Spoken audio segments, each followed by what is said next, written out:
today I'm going to talk about expanding education through technology and how I did it in a small school, government schools basically. So before we just begin, let me just tell you the fact or some of the figures about Indian education system. Just imagine this number represent total number of students in India. And it is about more than 300 million students. But around 5% students have never gone to school. They haven't seen their classrooms, they haven't been in the classroom for many reasons. Then this half portion of the students, around 50% students, they came to school, they joined, but then they left out. They dropped out by grade 5th. Then this around 60 to 70% of students, they complete their education till grade 10. And now, the remaining around 10 to 12% students, they complete their basic education, maybe graduation in the universities. So this is the fact of Indian education system. If you just talk about in figures, if 100 students being enrolled, only 10 to 12 students would complete their graduation, or they get the basic education system. Why this is happening? Let me tell you the fact. This is a very famous quote by Tom Herrick. And he's saying that the 21st century kids are being taught by 20th century adults using 19th century curriculum and techniques on an 18th century calendar. Is it true? Maybe. Many of you might be, agree with this statement, but I am agree. Because you are from your generation is of 21st century, and teachers like me or your professor, they belong to the 20th century. And our style of teaching is completely different, and your style of learning is completely different. It's a huge gap between our style of teaching and your style of learning. Then what could be done? So when I began my journey as a teacher in 2009, so first day, I still remember 5th of January 2009, my classroom was sandwiched between a cowshed and a storeroom.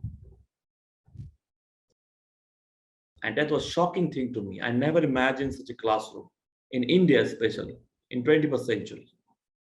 But I had to turn the table. I had to start from the scratch. And then since 2009, I turned this classroom in a well-furnished global classroom, we call it as. So when I went there, I set up 3 targets before me, considering the situation there. The first target was to change the parents' indifference toward the education. Because around 2 to 3% students were coming to my class.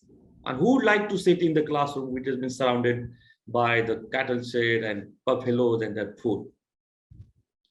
And shocking thing was that parents were not complaining about the status of classroom and education. So that's why my first target was to, change the parents' indifference toward the education. Second was to ensure that everyone is attending a classroom, 100% attendance. And third one, when the students coming to class, improve their academic performance. And to achieve these targets, I had a plan of action for 5 years, where I look my classroom in next 5 years. So I set up a road plan of action. And whatever the initiatives I took, it just to achieve those targets. I began from community engagement program, then later on I introduced alarm on initiative. I'll be talking about all these initiatives later on. But before that, let me tell you the fact. Technology will not replace great teachers. But teachers or the technology in the hands of great teachers is transformational. The country and the India or the world needs teachers of 21st century who are comfortable using technology. And how I did this, the technology has played a crucial role in my journey.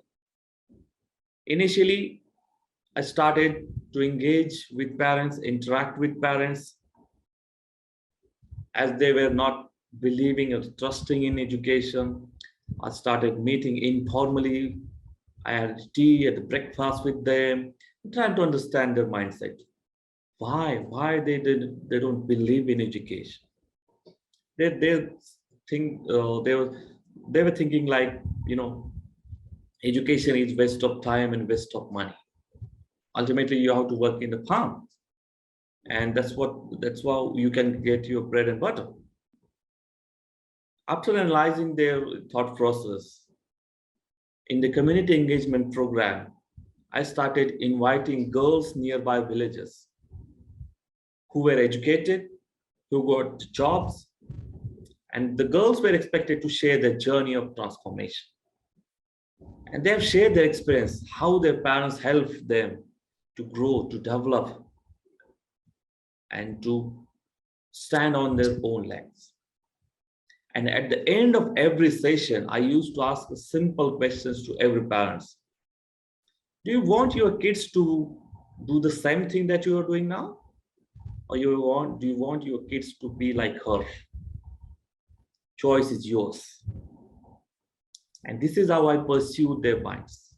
Instead of forcing my thoughts, I always believed in a principle of acceptance rather than forcing.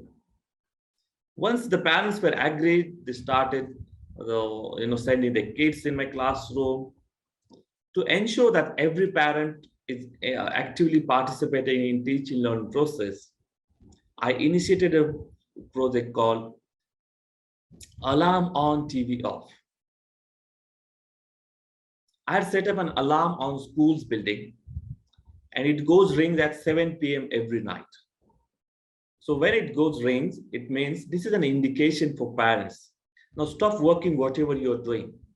Now sit together with your kids and help them to complete their education. Ask him what happened today in the classrooms. So this is how I built that environment, that culture of education in the home, at the home as well. Because as these parents were not, they were illiterate, they're not aware of education, how they could do their job. So I was sending a text messages on their mobile devices in the afternoon. And they used to get to know what are their duties at night. For example, in the screen, if it is visible, let me show you this message.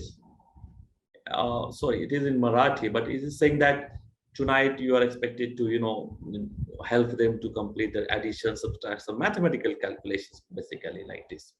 Also, your kids will be singing a song, a poem. Just listen to it and record that picture. So this is how I built a collective effort of all the stakeholders of education. Education system is a collective effort of students, parents, and teachers. And this initiative has helped me to ensure that parents are taking responsibility of the learning of their kids. Then later on, I was, recording my own lessons, and those students who were not coming to school, I was just sending them my recorded video lessons through the Bluetooth or memory card or the data storage like this. But many times I was facing the problem like sometimes file format was not supported by devices. Sometimes files get corrupted. So what could be the better solution? So one day when I went in a shop, and there I saw that shopkeeper was scanning a QR code and the price was displayed on a screen. That was the trigger point. And I started thinking, can I do this in my classroom? If yes, how I can? So I Googled how to create QR codes, what are the things we can embed in the class, in the QR codes. So to run a pilot, I created 27 different QR codes for my fourth grade students. And then I printed it on a sticker pages,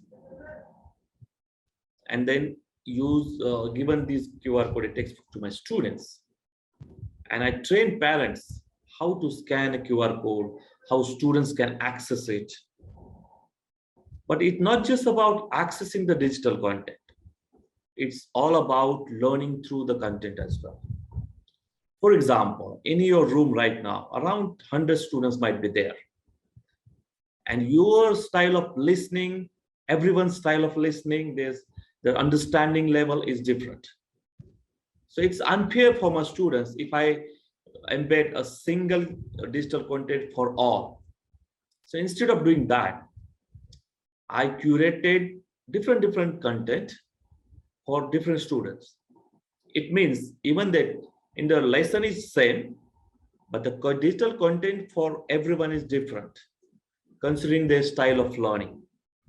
We have to give a chance to every student in this 21st century to learn at their own pace, whenever they want, wherever they want.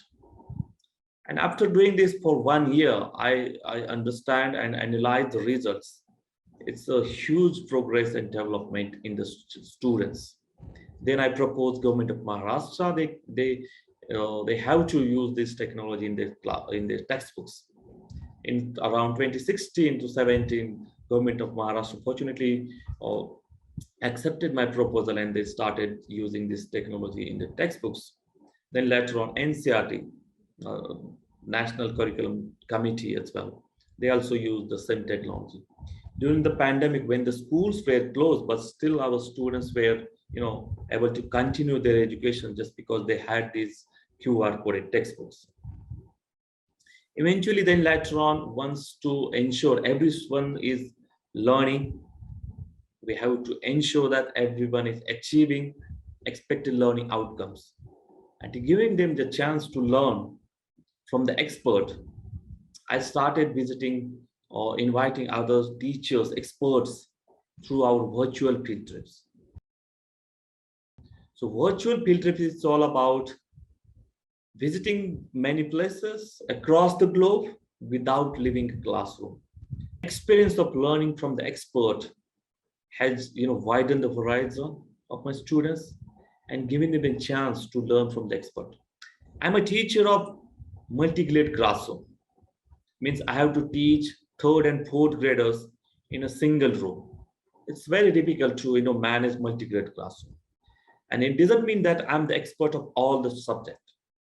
I have to teach mathematics, science, language, all the subject, art, computer science, but it doesn't mean that I'm expert of all these subjects. So I invite teachers, those who are expert of mathematics or science, and they used to teach my students virtually.